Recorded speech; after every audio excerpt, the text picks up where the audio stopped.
विद्यार्थी मित्रांनो, मागच्या तासाला आपण बघितलं की वारकरी संप्रदायाचं स्वरूप, त्याचं तत्त्वज्ञान आणि वारकरी संप्रदाय निर्माण होण्यापाठीमागची कारणं काय आहेत, हा सगळा भाग आपण मागच्या तासाला बघितला. आजच्या तासाला आपण बघणार आहोत संत ज्ञानेश्वर यांची एकूण ग्रंथसंपदा आणि त्यांच्या लिखाणामागचे जे काही विशेष आहेत ते विशेष, वेगळेपण, स्वरूप, हा सगळा भाग आपण आजच्या तासाला बघणार आहोत. आजच्या तासामध्ये आपण आणखी एक महत्त्वाचा मुद्दा आपल्याला बघायचा आहे, ते म्हणजे संत ज्ञानेश्वरांकडे वारकरी संप्रदायाचा पाया असं म्हणून संबोधलं जातं, त्यांच्याकडे तसं बघितलं जातं. तर नेमकं त्याचाही विचार आपल्याला या तासामध्ये करायचा आहे. संत ज्ञानेश्वर यांचं काव्यकर्तृत्व, त्याचं स्वरूप, त्याचं महत्त्व, हा सगळा भाग या निमित्ताने आपण अभ्यासणार आहोत. सर्वप्रथम आपण आजच्या तासाला या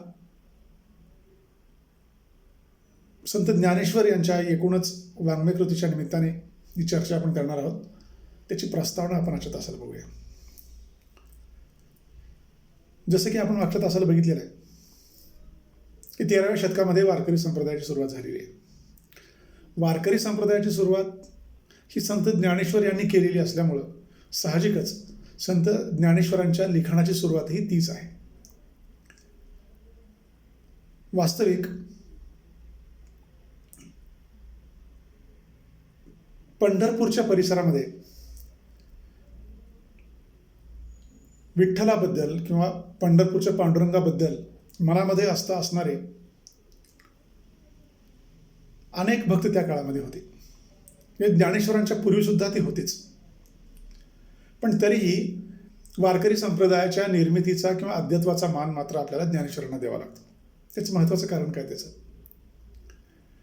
महत्त्वाचं कारण असं आहे की सर्वसामान्य लोकांना भक्तीचा मार्ग दाखवत असताना एक विशिष्ट अशी सैद्धांतिक बैठक त्यांनी आपल्या वारकरी संप्रदायाला दिलेली आहे. त्यापूर्वी कशी पद्धत होती की परमेश्वर आणि सामान्य माणूस, प्रपंच आणि परमार्थ, या दोन गोष्टी वेगळ्या आहेत, याच्यावर धारणा असलेला द्वैती तत्वज्ञानाचा प्रचार आणि प्रसार करणारा भक्ती संप्रदाय त्या काळामध्ये महानुभाव संप्रदायाच्या निमित्ताने समाजामध्ये रूढ होता.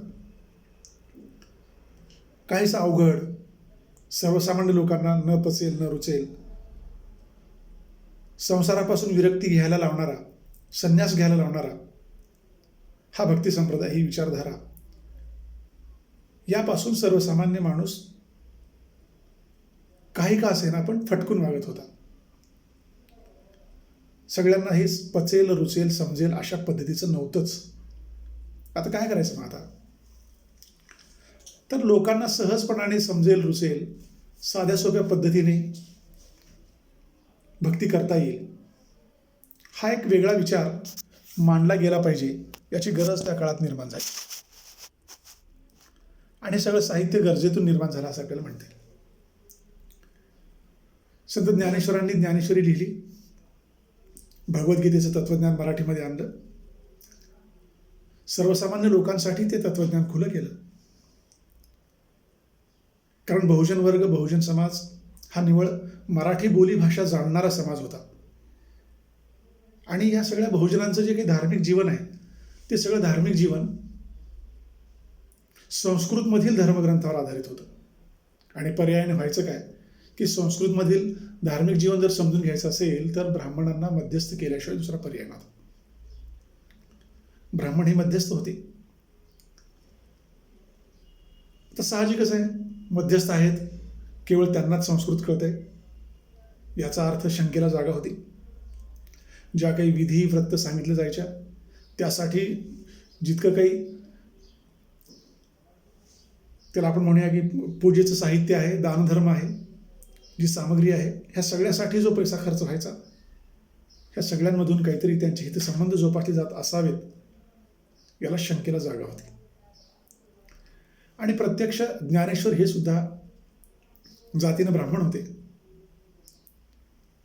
पण वडिलांनी संन्यास घेऊन नंतर संसारामध्ये प्रवेश केला आणि मग त्यानंतर ही 4 भावंडं झाली. परिणामी समाजाने यांना वाळीत टाकलं. समाजाच्या मुख्य प्रवाहापासून दूर फेकला गेलेल्या कुटुंबामध्ये संत ज्ञानेश्वरासारखा एक विद्वान जन्माला येतो आणि त्यांना वाळीत टाकल्या गेल्यामुळं जी की दुय्यमपणाची, तिरस्काराची जी वागणूक मिळायची त्याचा अनुभव त्यांना होता. आता आपण या बाबतीमध्ये विचार करू शकतो की ब्राह्मण कुळात जन्माला येऊन जर ज्ञानेश्वरांच्या बाबतीमध्ये अशा पद्धतीची वागणूक त्यांना दिली जात असेल तर वर्षानुवर्षापासून जो क्षुद्र आहे, बहुजन आहे, गावकुसाच्या बाहेर आहे, या लोकांच्या वाट्याला जे जीवन आलं त्याचा स्तर नेमका कसा असेल. आणि म्हणून खास करून ज्ञानेश्वरांनी जाणीवपूर्वक ही स्थिती बदलावी, समाजाला किंवा बहुजन वर्गातील सर्वसामान्य लोकांना भक्तीच्या मार्गावरती आणावं, त्यांना बरोबरीचा अधिकार द्यावा, या हेतूने त्यांनी जाणीवपूर्वक मराठीमध्ये लिहायला सुरुवात केली असं आपल्याला म्हणता येईल. दुसरा महत्त्वाचा मुद्दा आपल्याला एक सांगता येतो प्रस्तावनेच्या संदर्भात की संस्कृत भाषेमध्ये जितकं सामर्थ्य आहे तितकंच सामर्थ्य मराठी भाषेमध्ये आहे. नाहीतरी भाषा ही माध्यम असते. आपल्या मनातील विचार, भावना, कल्पना एकापासून दुसऱ्यापर्यंत जर पोहोचवायच्या असतील आणि अतिशय सुस्पष्ट पद्धतीने, निसंदिग्ध पद्धतीने जशाच तशा मनातल्या भावना जर लोकांपर्यंत पोहोचवायच्या असतील तर भाषेसारखं दुसरं माध्यम नाही. कारण भाषा निर्माण होण्याच्या पूर्वी आपल्याकडे चिन्हांची भाषा होती, हावभावाची भाषा होती, चित्रांची भाषा होती. ह्या सगळ्या माध्यमातून सगळा व्यवहार चालायचा, पण त्याला मर्यादा आहेत. रात्रीच्या अंधाराच्या मर्यादा आहेत. एक माणूस फार दूरवरून हावभाव करून आपल्याला काही जर सांगत असेल तर त्याही स्पष्टपणाने न कळण्याचा धोका इथं आहे.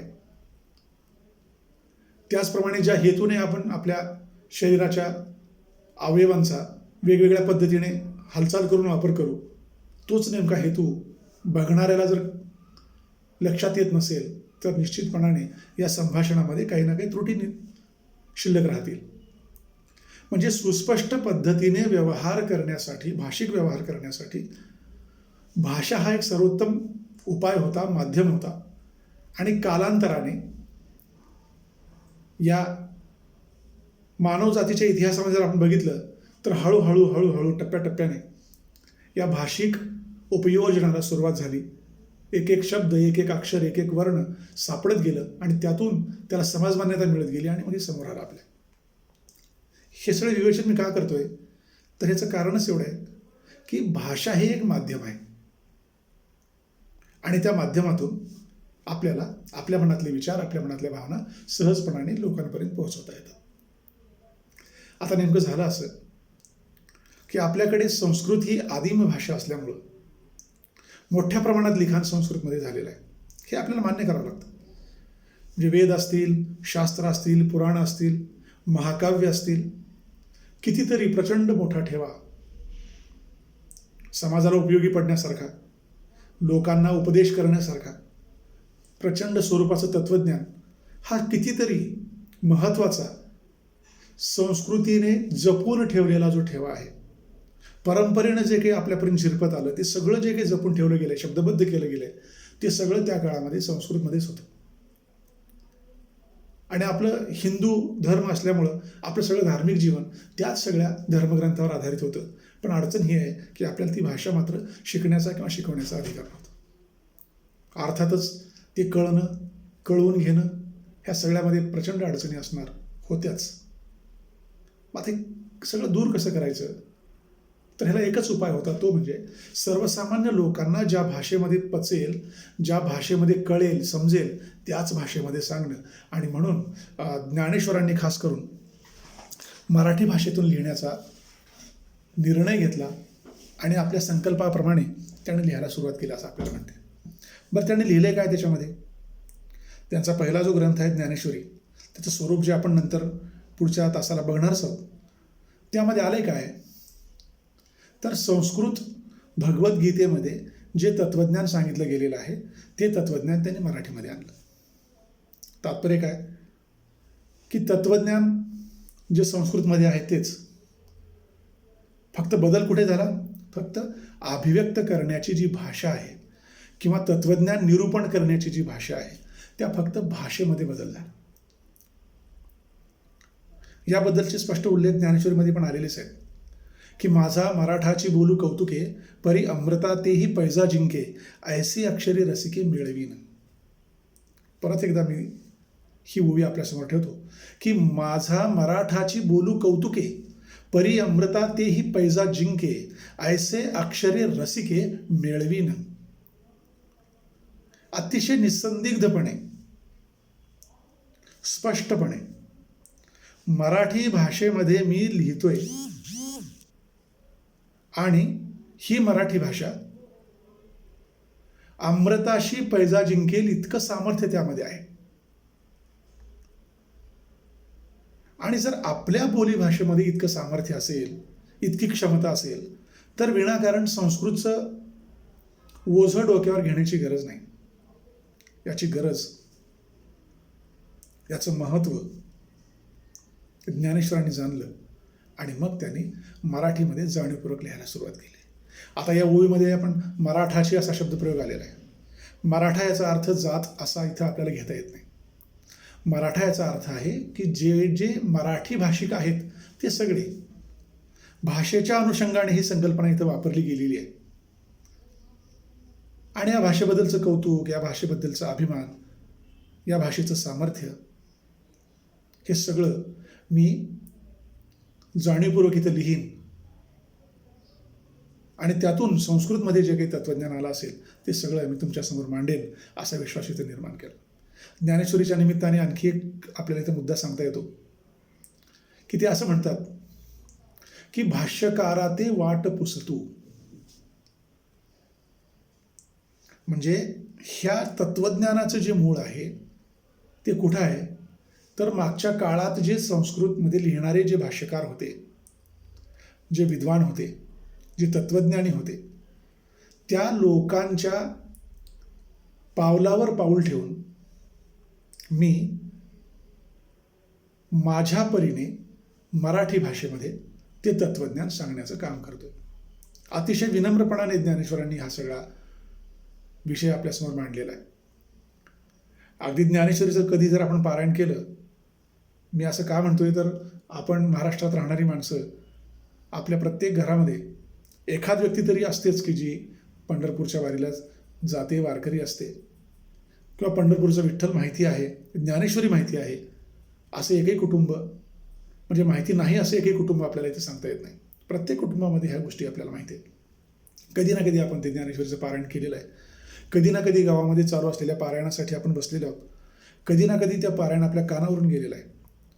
तर आपण जर ते बघितलं, ज्ञानेश्वरीचे एकूण जे काही अध्याय, 18 अध्याय, त्यामध्ये जर आपण थोडं चाळून जरी पाहिलं, लक्षामध्ये काय येईल आपल्याला की प्रत्येक पानावरती अतिशय विनम्रपणाने ज्ञानेश्वरांनी हे कबूल केलेलं आहे की जे काही तत्त्वज्ञान मागच्या काळामध्ये संस्कृतमध्ये होतं ते मी मराठीमध्ये आणतोय. आणि अर्थातच ते तत्त्वज्ञान मराठीमध्ये आणत असताना माझ्याकडून जर काही चुका झालेल्या असतील, होतीलच, कारण शेवटी माझी बुद्धी नेणती आहे असंही त्यांनी विनम्रपणाने मान्य केलेलं आहे. जेवढं म्हणून माझ्याकडून अपूर्ण राहिलं असेल ते सगळं पूर्ण करण्याचं काम त्यांनी सुज्ञ वाचकांवरती सोडलेलं आहे. याचा अर्थच असा आहे की संस्कृतमधल्या या प्रचंड मोठ्या ज्ञानभांडाराला मराठीमध्ये आणण्याचं काम इथं ज्ञानेश्वरांनी केलं. हे शूधनुष्य त्यांनी पेरलेलं आहे असं आपल्याला म्हणतात. अर्थातच त्यांनी स्वतः मान्य केल्याप्रमाणे की हे शिवधनुष्य पेलणं प्रचंड अवघड होतं. परत त्यांनी इथं आपले गुरु निवृत्तीनाथ यांच्याबद्दलचा आदरभाव व्यक्त केलेला आहे. गुरूंची कृपा असल्याशिवाय, त्यांच्या कृपा आशीर्वादाशिवाय हे सगळं मला पेलणं शक्य झालं नसतं. अशाही पद्धतीने त्यांनी आपल्या एकूणच लिखाणाबद्दल, आपल्या विचाराबद्दलची कृतज्ञता व्यक्त केलेली आहे आणि सगळे श्रेय त्यांनी आपल्या गुरुला दिलेलं आहे. म्हणजे त्यांनी एक श्रेय कोणाला दिलं की जे भाष्यकार, जे तत्त्वज्ञानी, जे लेखक संस्कृतमध्ये निर्माण झाले त्यांना त्यांनी एक श्रेय दिलं. आणि दुसरं श्रेय त्यांनी दिलं, हे सामर्थ्य माझ्या अंगी येण्यासाठी वेळोवेळी जे मार्गदर्शन, जे सहकार्य, जे प्रोत्साहन गुरूंनी आपल्याला दिलं, त्या गुरूंना सुद्धा त्यांनी याचं श्रेय दिलेलं आहे. आणि तिसरं श्रेय त्यांनी दिलं ते म्हणजे सुज्ञ वाचकांना. संत सज्जनांचा सहवास लाभल्याशिवाय, या वाचकांच्या आस्थेवाईकपणाशिवाय हा विषय पुढे जाणं शक्य झालं नसतं. आणि म्हणून त्यांनी खुल्या शब्दामध्ये स्पष्टपणे या सर्व वाचकांना सुद्धा आपल्या लिखाणामध्ये राहिलेल्या ज्या त्रुटी असतील त्या सगळ्या त्रुटी पूर्ण करण्याचं स्वातंत्र्य दिलेलं आहे. तर हा एकूणच जर विचार आपण जर केला तर तात्पर्याने आपल्याला काय सांगता येईल की संत ज्ञानेश्वरांनी अगदी लहान वयामध्ये वारकरी संप्रदायाची सुरुवात करत असताना त्याला एक विशिष्ट अशी सैद्धांतिक बैठक त्यांनी दिली, एक विचार दिला, आपलं तत्त्वज्ञान निश्चित केलं. आणि त्याच्यामुळं वारकरी संप्रदायाची मुहूर्तमेढ संत ज्ञानेश्वरांनी रोवली असं आपल्याला स्पष्टपणाने सांगता येतं. वयाने लहान जरी असली तरी बुद्धिमत्ता अगाध होती. प्रचंड बुद्धिमान असलेली ही व्यक्ती समाजाच्या वेगवेगळ्या बऱ्या वाईट अनुभवातून शिकत मोठी झालेली ही व्यक्ती एकूणच बहुजन समाजाला धार्मिक दृष्टिकोनातून एक दिशा द्यावी या हेतूने त्यांनी हा सगळा आपला लेखन प्रपंच केलेला आहे, इथं आपल्याला असं मान्य करावं लागतं. तर विद्यार्थी मित्रांनो, प्रस्तावनेच्या स्वरूपाचा किंवा प्रस्तावनेचा विचार करत असताना आपल्याला हा सगळा भाग विचारामध्ये घ्यावा लागतो, जेणेकरून ज्ञानेश्वर का लिहितात, कसं लिहितात, त्यातून आलेला विषय कोणता आहे त्याच्यापर्यंत पोहोचणं आपल्याला सहज सोपं होऊन जाईल. कारण जोपर्यंत ही प्रेरणा, हे हेतू किंवा लिहिण्यापाठीमागचा काय त्यांचा नेमका गाभा लिहिण्यापाठीमागं होता, हा सगळा भाग जोपर्यंत आपण विचारात घेणार नाही, जोपर्यंत आपण ते समजून घेणार नाही, तोपर्यंत त्याच्या मुळापर्यंत आपल्याला जाता येत नाही. वास्तविक ज्ञानेश्वरी काय किंवा एकूणच संत साहित्य काय, एका तासात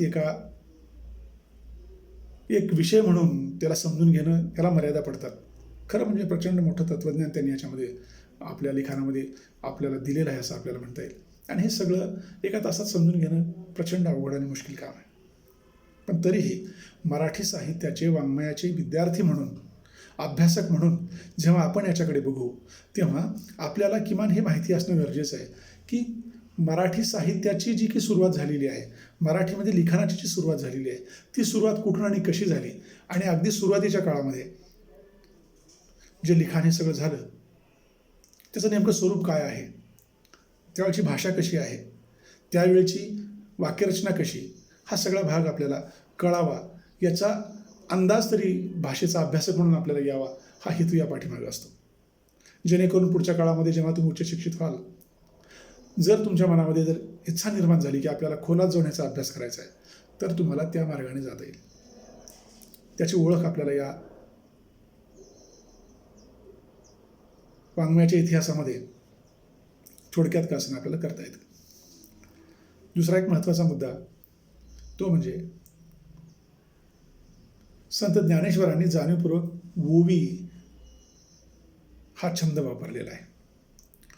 आपण ज्या वेळेला वारकरी संप्रदायाच्या संदर्भामध्ये चर्चा केली, आपण स्वरूपाच्या संदर्भात चर्चा केली, त्यावेळेला आपण हे बघितलेलं आहे की जाणीवपूर्वक मराठीमध्ये लिहित असताना ओवी, श्लोक, पदे, गवळणी अशा वेगवेगळ्या लोकछंदांचा वापर मोठ्या प्रमाणात केला गेला. त्याचं कारण असं आहे की हे सगळे लोकछंद सर्वसामान्य लोकांच्या जीवनामध्ये अगदी प्राचीन काळापासून, आदिम काळापासून जगण्याचा ते भाग आहेत. लोकजीवनामध्ये ते रूढ आहेत. जात्यावरच्या ओव्या आहेत, जाता येता म्हटली जाणारी गाणी आहेत, आरत्या आहेत, पदे आहेत, सामूहिक किंवा व्यक्तिगत जीवनामध्ये वापरले जाणारे श्लोक आहेत. तर हा सगळा भाग लोकांच्या अंगवळणी पडणारा भाग आहे.